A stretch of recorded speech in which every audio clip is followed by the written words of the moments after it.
Hi, welcome to చేతన media. ఈ రోజు మనందరం ఒకటే గుర్తు పెట్టుకోవాల్సిన అవసరం ఉంది. ఏదైతే దళితుల హక్కులు అనేటివి ఎవరి దయా దార్శనాలపైన వచ్చేటివి కాదు. ఇది రాజ్యాంగం కల్పించిన హక్కు. ఇది ఆ రోజు అంబేద్కర్ గారు దూరదృష్టితో ఆలోచించి ఎవరైతే షెడ్యూల్ కులాలు ఉన్నారో, షెడ్యూల్ తెగలున్నారో వీరికి హక్కులు కల్పించాలి. అంతేకాకుండా రాజ్యాంగ పరంగా హక్కులు కల్పించి తద్వారా వీరికి న్యాయం చేయాలని చెప్పి ముందుకు పోయారు. అందుకే శాసన సభ్యులుగా, శాసన మండలి సభ్యులుగా, ఇంకొక పక్కన పార్లమెంట్ సభ్యులుగా ఇవన్నీ కూడా ఆ రోజు రిజర్వేషన్లు పెట్టారు. అన్ని రాజకీయ స్థానాల్లో రిజర్వేషన్లు పెట్టారు.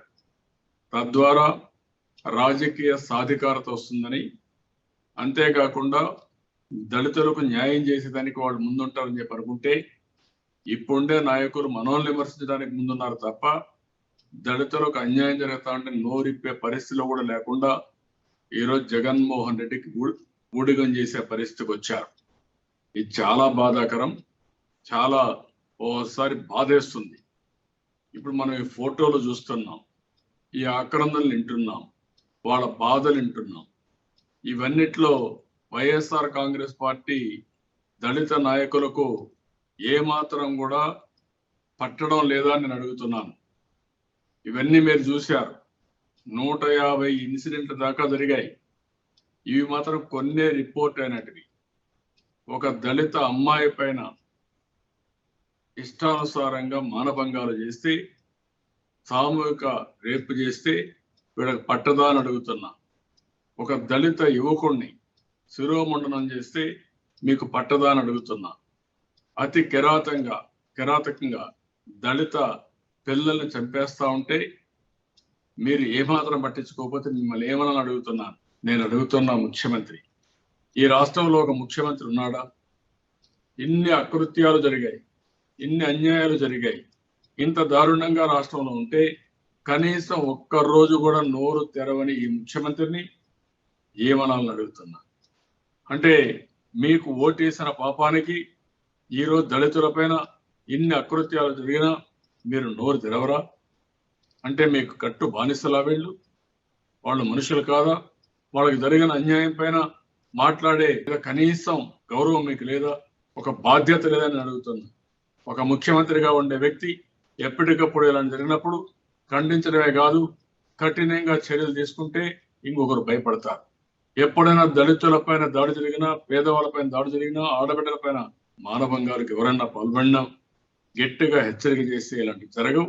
ఈ ముఖ్యమంత్రి చేయకుండా రోమ తగలబడతా ఉంటే నీరో చక్రవర్తి పిడీలు వాయించుకున్నట్టు ఈ ముఖ్యమంత్రి ఆనందంగా ఇంట్లో కూర్చొని దళితులపై ఇన్ని జరిగినా ఒక్క మాట మాట్లాడలేదు.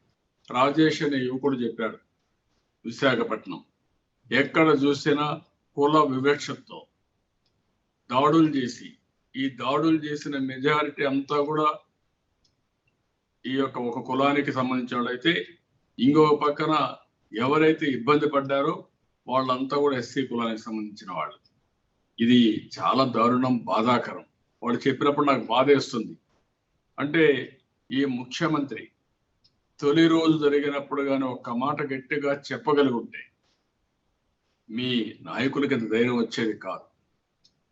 మీరు ఎప్పుడైతే మా మీద ఎదురుదాడి చేయడానికి మీ శక్తిని ఉపయోగించారో అప్పుడు మీ వాళ్ళందరూ అనుకున్నారు మాకు లైసెన్స్ ఇచ్చారు, ఏమైనా చేస్తామని వాళ్ళ ఇష్ట ప్రకారం ముందు పోయే పరిస్థితికి వచ్చారు.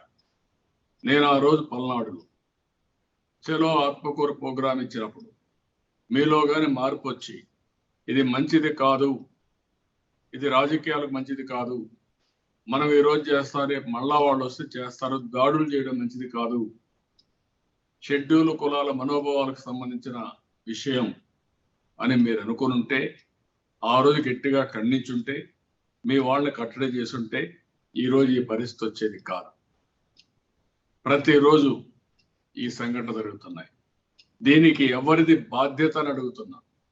ముఖ్యమంత్రి ఎందుకు మాట్లాడని అడుగుతున్నా. నేను సమాధానం చెప్పమని నిలదీస్తున్నా ఈ ముఖ్యమంత్రిని.